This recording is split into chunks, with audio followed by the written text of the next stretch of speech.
Hey folks, Landstryder here, and you're watching my Nightmare in Agrarian Skies, Season 2, this is episode 24. And today, like I promised, I'm going to get around to making my greatwood sapling, I hope, anyway. So let's get right to that. I've done some preparation to try and start getting ready for this. I didn't want to take the whole episode just making this one thing. So what I've done is I've set up the stuff that some of the stuff I need on my infusion altar, which is the jungle sapling and these buckets of witch water. I brought my barrel of witch water that I had. I brought it down here, just set it there. Got some spare buckets just in case one of those gets destroyed in the ritual. I can hopefully get it replaced relatively quick. Now the things that I'm missing right now on these two pedestals to the side, and I have the materials here for it. Let me just open my Thaumonomicon. You can see, well, that's one of the things I need. But let me look at the thing here. I see I need a cinder pearl and a shimmer leaf. Now in some previous servers I've gotten lucky and I got these as quest rewards, and if I was to complete a particular quest in the Hell's Kitchen line, there is a chest that has some of these in them, but I'm going to show you how to make them in case you don't want to, either don't have access to that quest, don't want to do that quest, or and aren't lucky enough to get them as quest rewards. So, which kind of is all of the above for me at this point. Well, except for that I do have access to the quest, I just don't want to do it right now. So let me just show you what I've got set up here. I've grabbed some blood saplings. They have the herba that I need.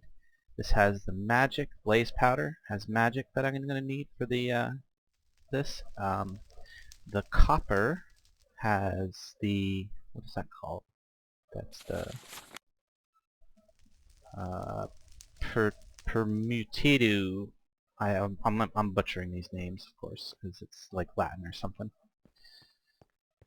Anyway, so I've got these set up. One takes a flower and one takes a rose. Now the one for the cinder pearl is the flower. That's gonna also use the fire off of the blaze powder as part of its enchantment thing. And it's only using the herba off of these blood saplings. And again down here, only using the herba off the blood sapling. Now in this case I'm only using the magic off of the blaze powder, but the quicksilver gives me the permutado, and it also gives me the poison thing there, the venom, or I think it's called.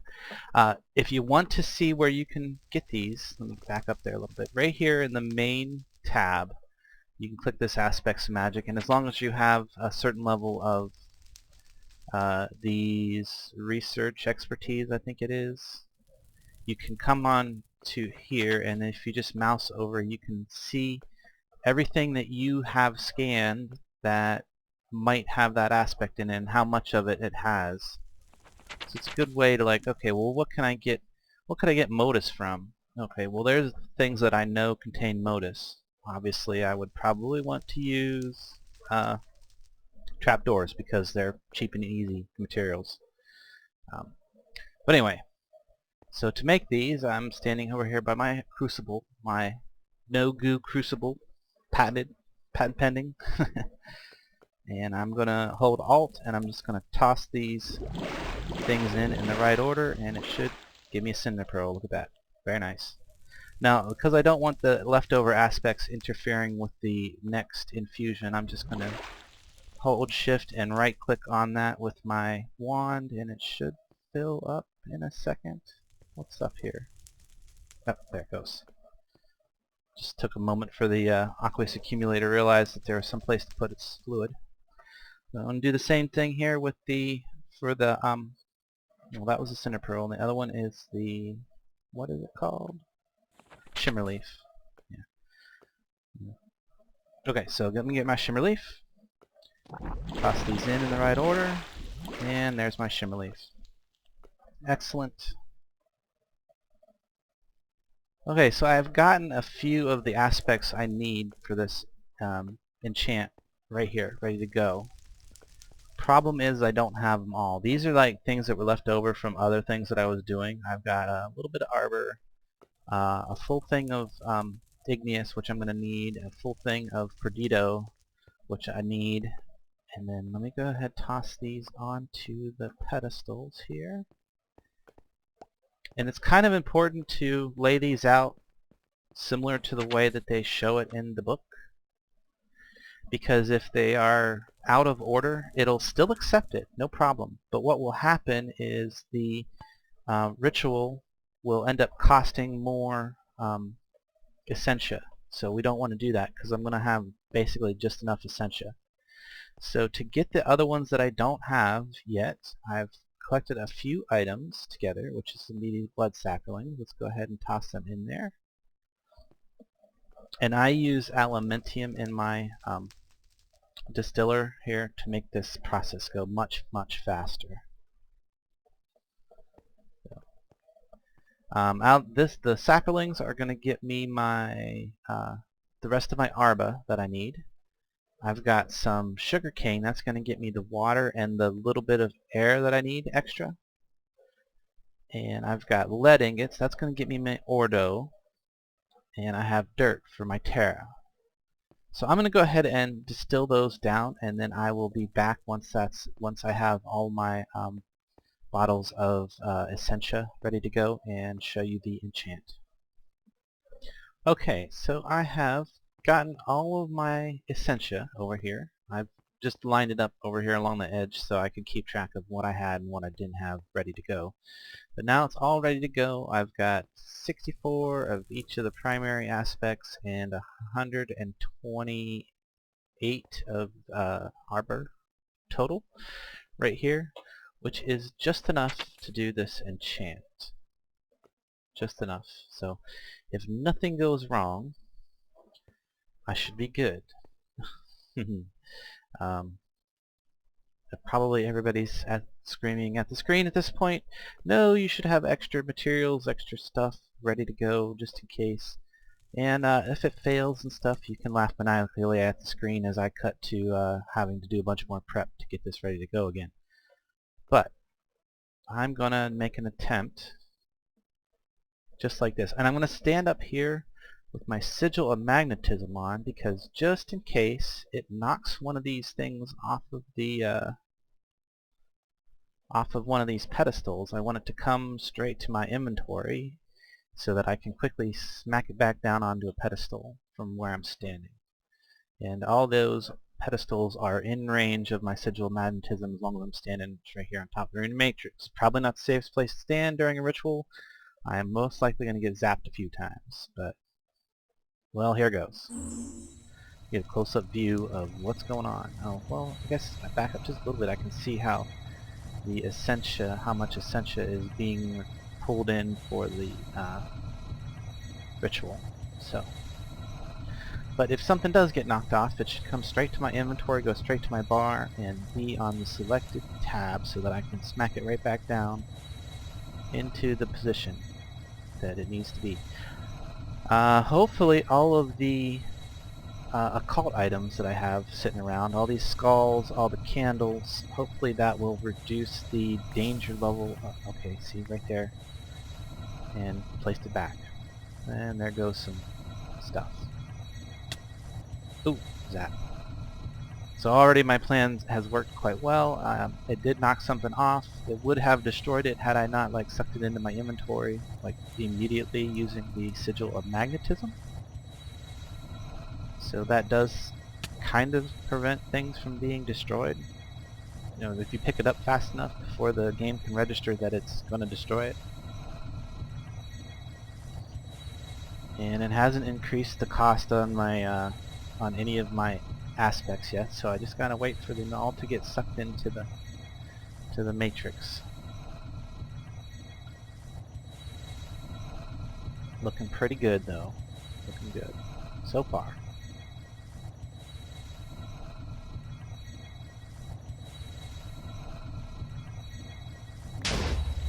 Oh, again, see, would have destroyed that,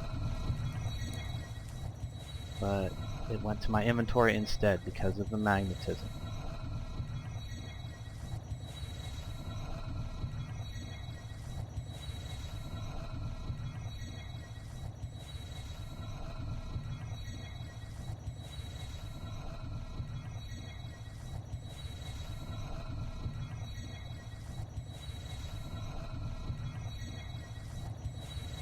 About halfway done now. Just gotta wait for all these aspects to get sucked into the matrix. Typically, once all the aspects go in and it starts actually sucking things off the pedestals, you're typically pretty safe at that point. I mean, you're not 100% safe, but you get a little shock there. I don't mind. How am I doing on flight time? Might want to go ahead and drink a flight potion to just keep that flight power going there, flight effect.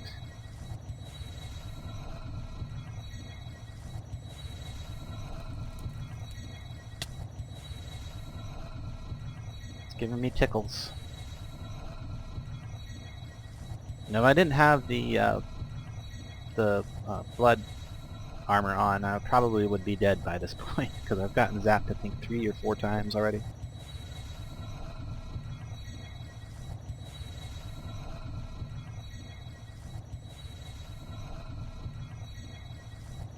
Down to the last aspect now. No? Okay, second to the last aspect here. There's still 2 jars over there full.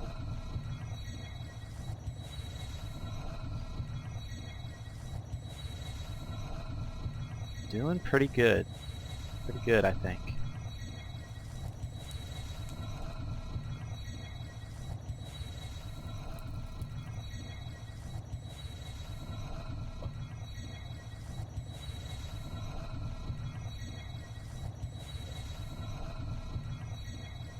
Okay, now we're on the last aspect. It's about half gone. We're pretty much about 90% of the way through this ritual. We've had a couple little incidences, but I was prepared, so they're not a big deal. Now the alternative way of doing this, like if you wanted to like walk away from this, is to set a hopper up on each one of these pedestals.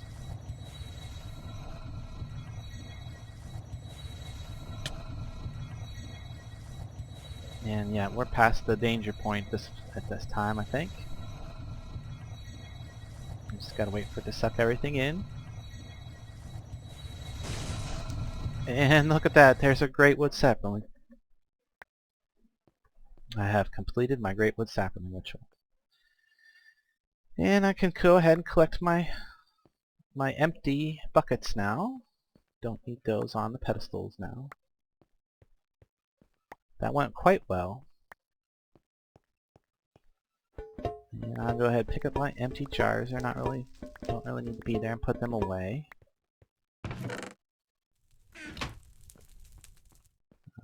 Put my tools back on my bar.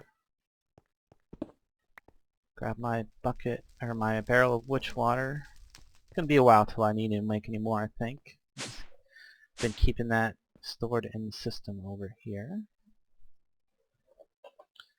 And I want to use my lumbering axe. What is that? Is it in here?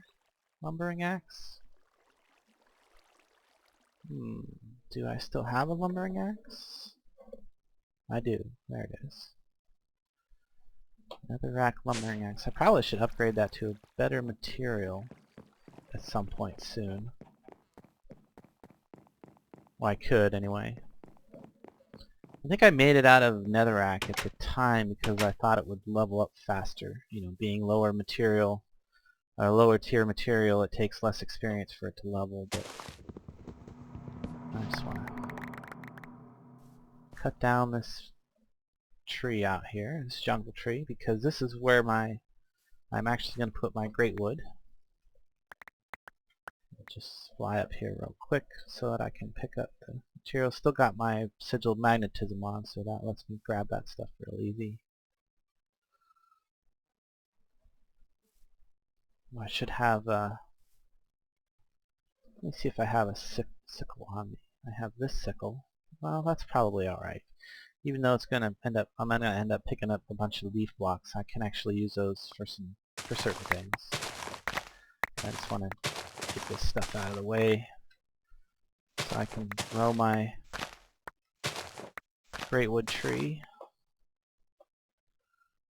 without interference from these leaf blocks.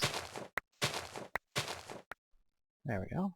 Oop, a couple, here we go. There we go. Okay, now, greatwood tree. Just gonna set it. That's not a greatwood tree. That's my jungle trees. There's my greatwood sapling. Set it down right there. I'm not sure. I don't know if this is being affected by my blood armor. It should be. So it should grow relatively fast. I'll hang out for a minute just to see if, or a moment just to see if it, actually while I'm out right here, I might as well pick my fruit. I'm going to need those for a quest pretty soon. Some kind of fruit. Probably got a pretty good amount of apples. I might end up using those up first. And the quest I'm speaking of is the vinegar quest. It can actually be, you can actually use any fruit juice to make vinegar. You know, not just apple. So if I run out of apples, which I doubt, my thing over there has been harvesting oaks, I should have a fairly ridiculous amount of apples built up. And it looks like the sun is going down. Oh, there it goes. Yay, my first greatwood tree.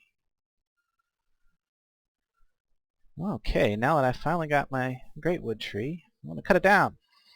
But I'm going to need to repair this axe first, because I don't think it has enough durability left on it to cut the whole tree down in one swoop. So, come on out here. Come back in here, I should say. Go ahead and put these jungle leaves away that I don't need now, and all this other stuff that I'm not going to need for a little bit. And let me look for some netherrack. And something I seen mentioned on some other videos is you don't have to use the crafting table or the tool table to fix your tools if you have iguana tweaks installed. So you can actually just do that in your regular personal crafting inventory. It takes a lot of netherrack to fix this thing. There we go, fully fixed. So that's nice. That's a nice addition. That you know, one other really nice thing that Iguana Tweaks brings to the table for you is being able to repair your tools without having to, you know, go back to your tool forge or tool station. Oh, I wanted to show you real quick that the passively automated bee system over here is working just fine. I've gotten a few extra drones. It has produced only one honeycomb. I'll get to that in a minute. First I want to go out here and cut this down.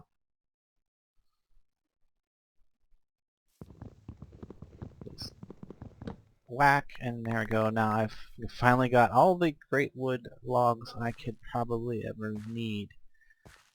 Fortunately, it probably won't take too long for this tree to, all these leaves to break down, and I should get a few more saplings off of it, so I should never have to do that ritual again. I hope not. I hope I get a few saplings off of this. It wasn't exactly the biggest greatwood tree I have ever seen, so. Now, the greatwood saplings are quite a bit more rare than typical saplings, but I wonder if maybe if I go grab a crook and hurry up back out there, if perhaps I would have a better chance of getting saplings. Okay, I've got some, there it is. I have a golden Nixon, which is the gold version of a crook that's added by Aliquo, and its drop rate is like even much higher than the regular crook. So it's supposed to, unfortunately it doesn't last too long. As you can see, I only got to break a few leaves with it. And okay, I got 2 greatwood saplings. I'm pretty happy about that. As long as I've gotten at least one from the tree, I can continue to make greatwood all I want. So I'm going to go ahead and replant. Actually, I think I actually want it there. because it's going to grow into this direction, I believe. It's not too much of an issue. It doesn't have to be perfectly centered. My OCD might flip out if it's just one tile off center, you know. But that looks pretty good. I'm just gonna let that one grow naturally back. Over time, it'll eventually grow. Don't really need the other one at this point, just yet, anyway. Go ahead, put the greatwood logs in my system. I'll take them downstairs later. Before all that, I wanted to show how to get more honeycomb out of your passively automated hive, which is to use this recipe in your carpenter with the seed oil. Will give you impregnated sticks. And I'm going to go ahead and pull that stack out, and it's going to continue crafting another stack for me. While it does that, I'm going to go ahead and toss these in my system and look for frames. Now, these frames are added by Extra Bees, which is they're all made through magical means and require some different stuff. I personally like this cocoa one quite a bit, and it only requires an impregnated frame to start with. Now, impregnated frame is just a piece of string around with impregnated sticks around it. So why don't I get as many of those as I can? Whoops. Got some extra quest books that I didn't need. Well, I have spare quest books if I need them now. Let me see how much cocoa I have. Well, I have 26 of them. That's not too bad. I have some trees. So if I go with the chocolate frame, which is going to further, I mean the impregnated frame is going to increase your production a bit. The chocolate frame is going to increase it even further. So I'm going to get 3 chocolate frames. They're not hard to make at all. Some of the other ones that are highly beneficial are quite hard to make. But chocolate frame's pretty easy. This should greatly increase the production of honeycomb by putting those 3 in there. I think it shortens their lifespan a little bit using the chocolate frame. I can't remember some of the other effects. If I look over here, does it tell me? It does not. But they're not doing anything because it is nighttime. So let me go sleep away the night. And something I mentioned that was incorrect on the last episode. Oh, my house cats. I moved my kitty cats into the house because I noticed in the last video, having them in the middle of the platform where I'm doing most of my work, it pretty much has cat noises through the whole video. So if you found that annoying, you don't have to worry. I'm not going to leave them hanging out there all the time. They're just going to be in the house over there. And okay, cool. The bees are now working. Now, something I said that was incorrect last episode was that these could see through leaves. They cannot. The only thing that can see through the leaves is the scented hives that, you know, for the purpose of creating the natural hives. So the apiaries, just come on out here, check, see if there's any more saplings fell. Doesn't look like it.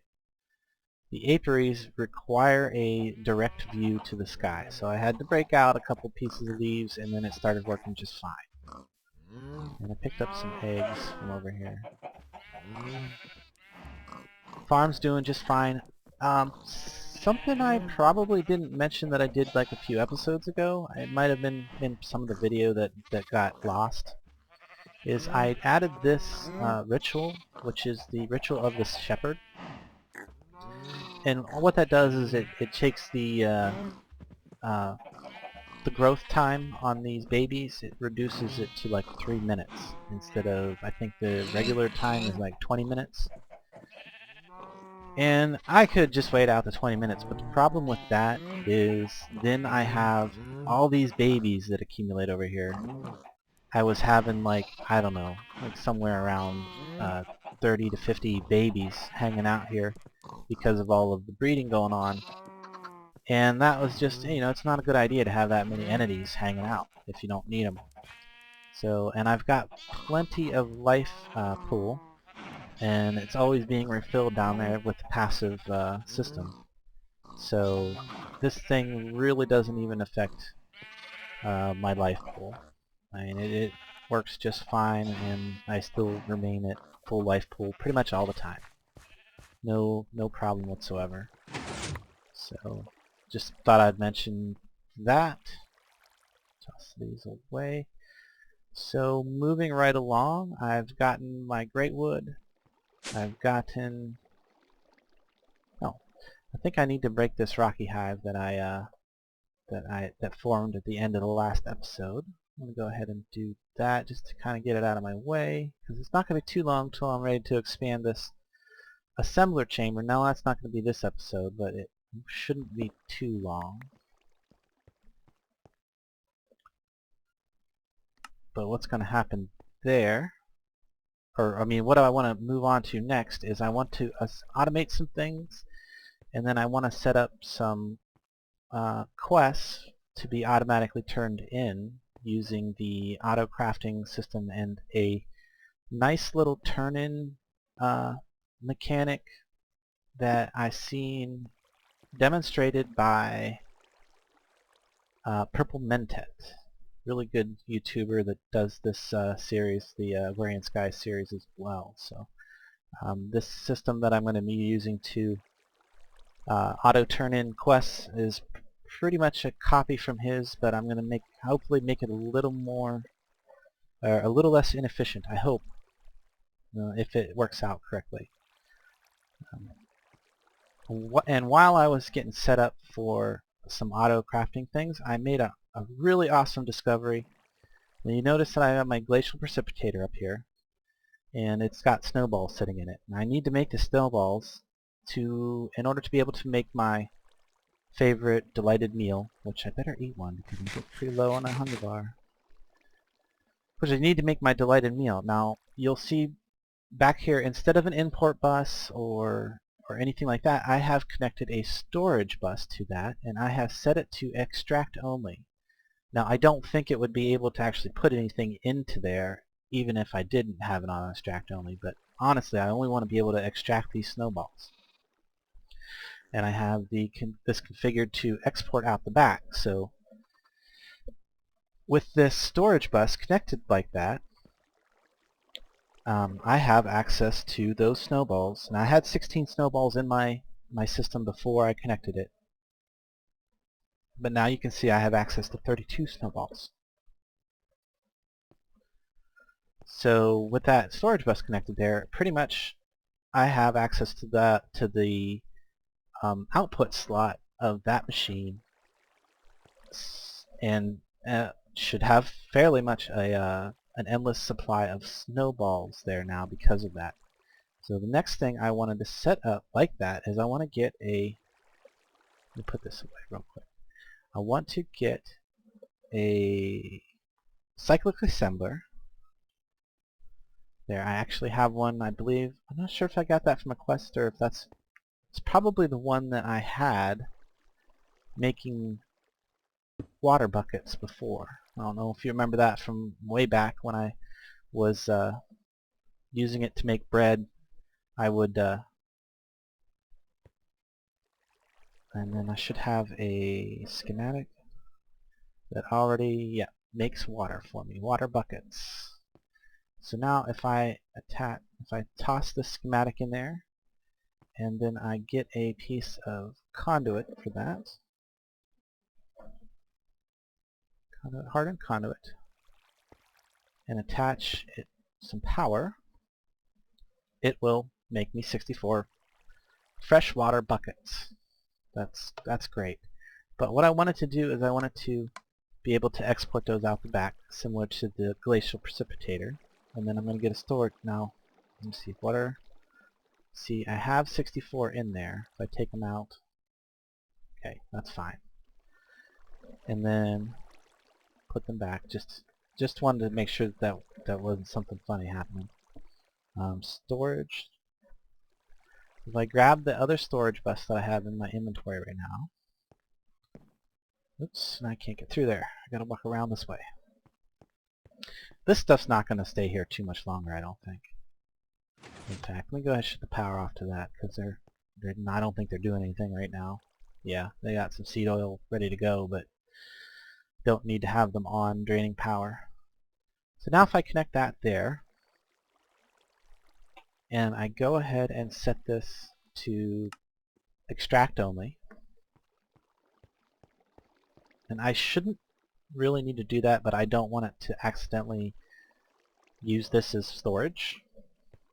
I mean, I probably could, but I don't think it would, you know, just the way it's set, just the way that the thermal expansion machines work. It should only be able to export out the back. So it should only be able to take items out, even if I didn't set it to bidirectional, or even if I did set it to bidirectional, it should only be able to take items out. So now if I look at water, you'll see that I have 128 available. So that's the 64 in the machine and the 64 that I had in my inventory in there. So now my machine should always have access to at least 64 buckets or 64 fresh water at all times. And provided it doesn't use it up faster than that thing can make it, which is a slight possibility, but it doesn't take too long for it to refill off of the aqueous accumulator line there. So moving right along, now that I got that set up, I can set it up to auto craft bread, and then turn that bread into toast. So do I have that recipe? No, I don't. So I want to, and what I do with I picked up my table, so let me look here. I need some blanks. I'm going to need the pattern encoder. I'm going to need more blanks than I have currently. Blank. I look at that recipe, shift click. I haven't mentioned how much I love the ME system for crafting. It just makes crafting so much easier for you. So I'm going to need to get some of these. Maybe 6 might do it. I don't know why I picked that up. I think it's because I was going to put the quest delivery system over here eventually, but for now I need this set up.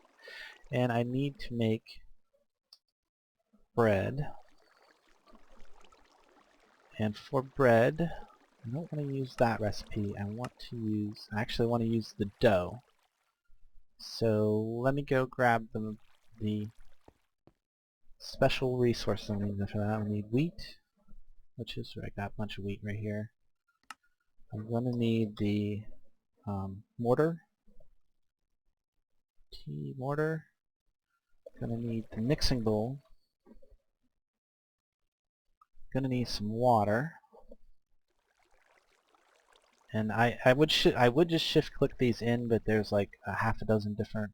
Well, this one I could have shifted in. So I want to encode that. Grab that out of there and toss that in there. So you'll notice that when I put it in the molecular assembly chamber, the icon for it actually changes to the item that it's crafting, which is a nice convenient thing. So go ahead and put my mortar away. I should not need this wheat anymore. So now if I look at flour, I can now craft flour. So let me just get one. There we go. That gets me one. If I come back over here and I go with water, oops, you know what I don't have is I don't have my salt, and I have quite a bit of that already built up, so I don't think I need to teach how to make that just yet. So mixing bowl, flour, water, and salt will get me dough. So if I can code that and then toss that one into the assembler chamber, it now knows how to make dough for me. Put those things away. Shouldn't need them at this point. So if I go DOU and I want to craft a dough, and it gives me a dough. I need a piece of bread. Don't have a piece of bread just yet. I'll go ahead and toss that in there. It should make bread in a moment. And I'm going to need another piece of dough to finish the craft, to teach it. And bread. Bread. So now I can teach it that dough will make bread, but it has to use this machine over here, so I gotta put it in this interface up here. I may eventually need to set up some more furnaces, because I think there's probably going to be more recipes that I want to be able to send through furnace, but until I fill this up, I'm just going to stick with the one. So now if I actually go ahead and toss that dough in there, toss that bread in there, so the bread's going to make me, or the dough's going to make me a bread, and the bread's going to make me a toast. Get my bread back out, give me a toast.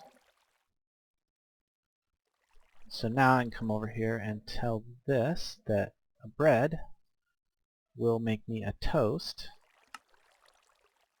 and do the same thing, toss it in the interface over here, and now the system should be able to craft me toast from beginning to end with no problem.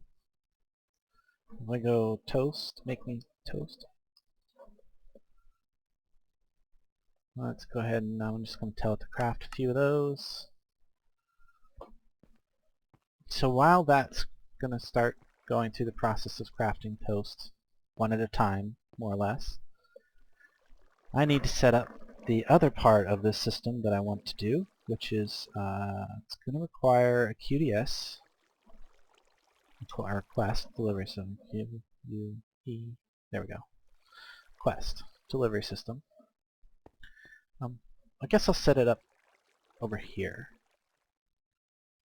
So yeah, I want it to be right there. And then I want to use, now here's the part that I got from Purple Minted, which is to use a comparator like so. Gotta make 3 of those, is it? There we go, comparator. And then if I place it like this, you can see that it's not lit up just yet. Now I want to get an export bus. I want a precision export bus.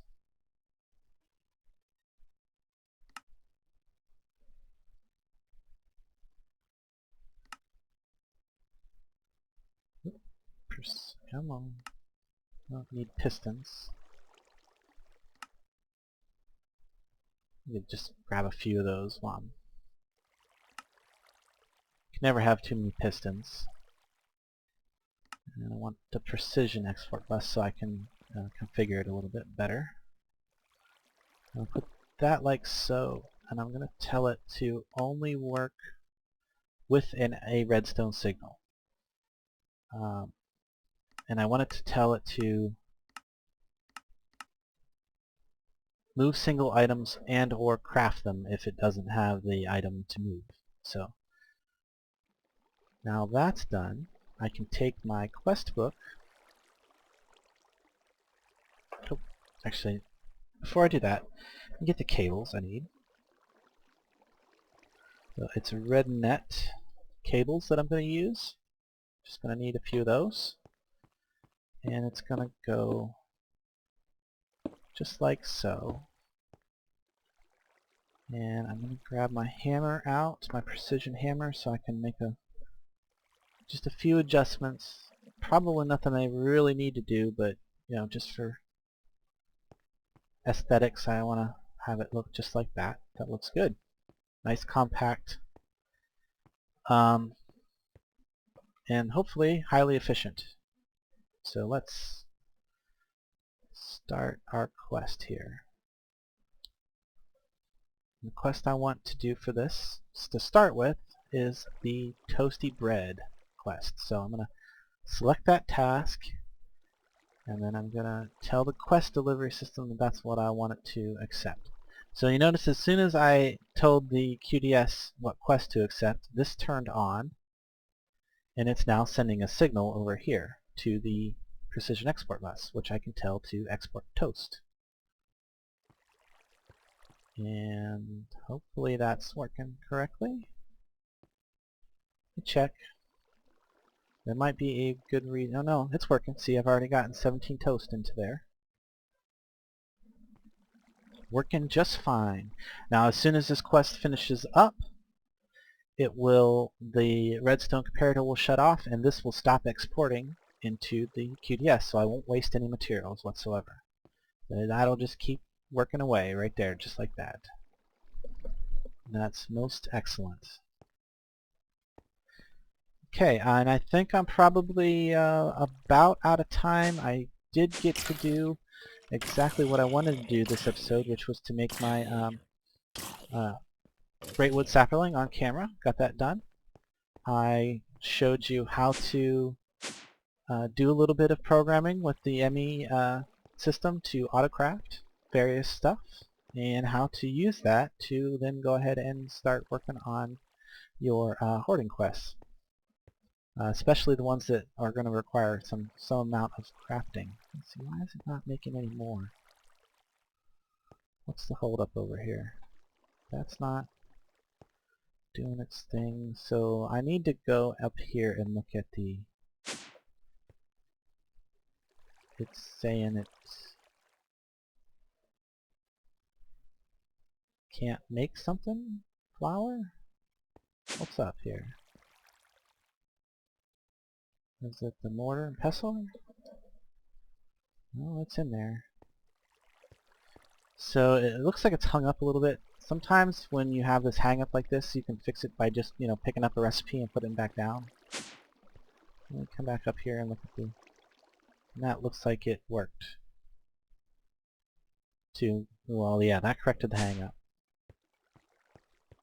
So yeah, now it's going to go ahead and continue crafting. So if I look at my quest book, should show some more toast here in a second.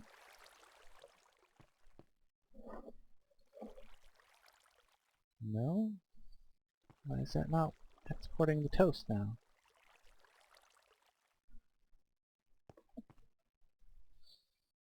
Okay, maybe there is a good reason why he's using a intermediary inventory. But I might need to fix that before I end this episode, because I don't want to leave you with a system that isn't 100% working.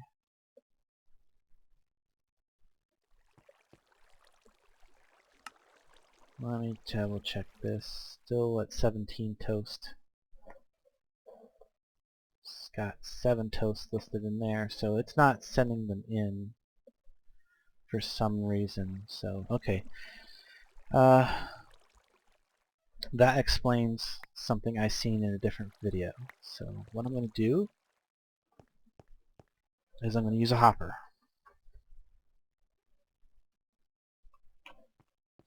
And this will provide a inventory for the precision bus too. And I will have to turn this back on. This should have, yeah, it did. Since I picked it up with a hammer, or you can use a crescent hammer or the wrench from ME, or the ME system wrench, the quartz wrench. Since I did that, it saved its settings, which is to be on with the signal and all that. So all I should need to do is turn that back on like so, and then switch that to like that, and cool.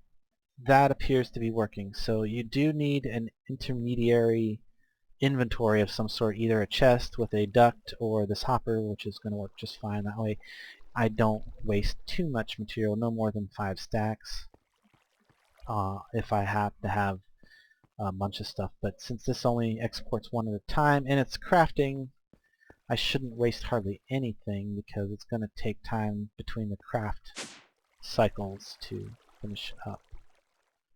Okay, now I'm back to, because I moved pieces of the ME system around, so let me just do that. and that should have unstuck it. That did unstick it. So yeah, making alterations to your ME system while you have craft recipes pending can cause them to hang up. And if that does happen, all you have to do to fix it is move one of your recipes around in your molecular assembler chamber. Alternatively, you could pick up the ME controller and put it back down, but I don't like that method because then you waste a bunch of power and etc, etc, etc. So anyway, there's the finished system. This should now work between this episode and next to continue to make the bread, which is the toasty bread. So hopefully that will, well, I need 10,000 of them, so that's going to be at it for quite a while. And it should just keep pumping them out. Let me double check to make sure that it is in fact exporting. No? Maybe? What is the matter here?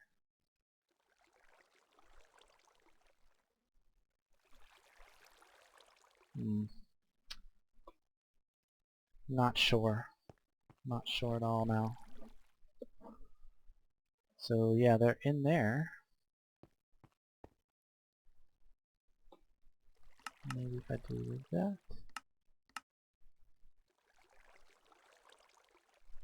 Okay, that apparently did something. Let me come up here. I'm just going to cancel that. There we go. Okay, it looks like it's working now.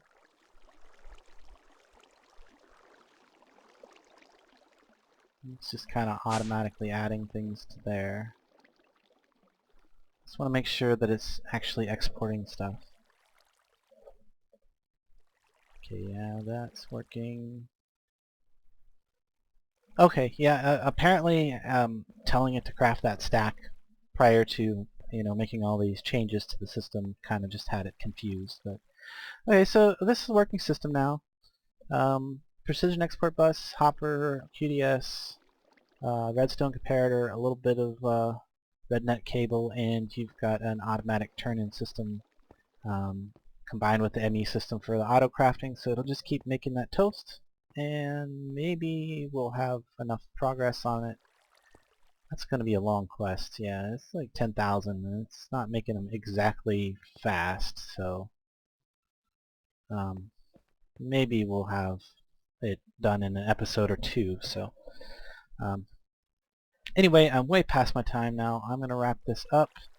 I got quite a bit of things accomplished this episode, and I hope you enjoyed it, and I hope I will see you next time. Later.